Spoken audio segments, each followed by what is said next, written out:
ठरलं तर मग या मालिकेत आज आपण पाहणार आहोत अर्जुनला सायलीचा कॉल आलेला असतो।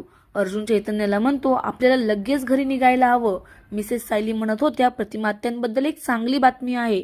इकडे प्रिया मनातच म्हणते कसली चांगली बातमी, या प्रतिमाची स्मृती परत आली की काय, आता मी मेले। तसं चैतन्य आणि अर्जुनचं लक्ष प्रियाकडे जातं।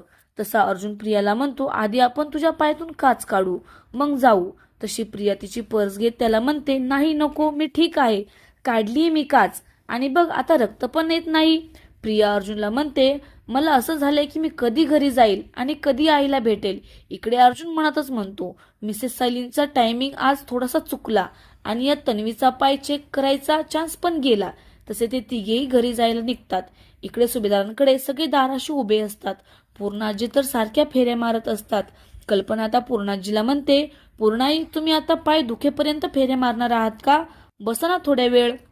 आता प्रतापही पूर्णाजीला म्हणतो पूर्णाई आपण इथे रेसलेस होऊन काय करणार आहे।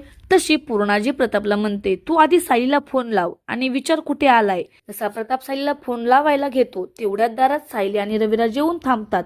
त्यांच्या पाठोपाठ अर्जुन चैतन्य आणि प्रिया पण तेथे येतात। सायली प्रतापला म्हणते बाबा थांबा।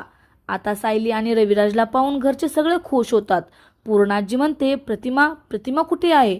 तसा रविराज आणि सायलीच्या मागून प्रतिमाचा आवाज येतो की पूर्णाई। आता मात्र पूर्णाजीचे डोळे पाणावतात आणि प्रतिमाला शोधू लागतात। प्रतिमा पूर्णाई म्हणाली हे पाहून घरचे सगळे खुश होतात।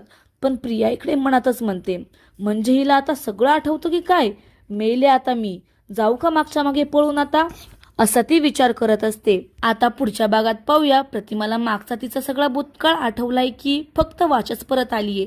हे कळल्यावर प्रिया प्रतिमाविरोधात काय नवीन कट रचते। असेच नवनवीन ट्विस्ट पाहण्यासाठी आपल्या या चॅनलला सबस्क्राईब नक्की करा।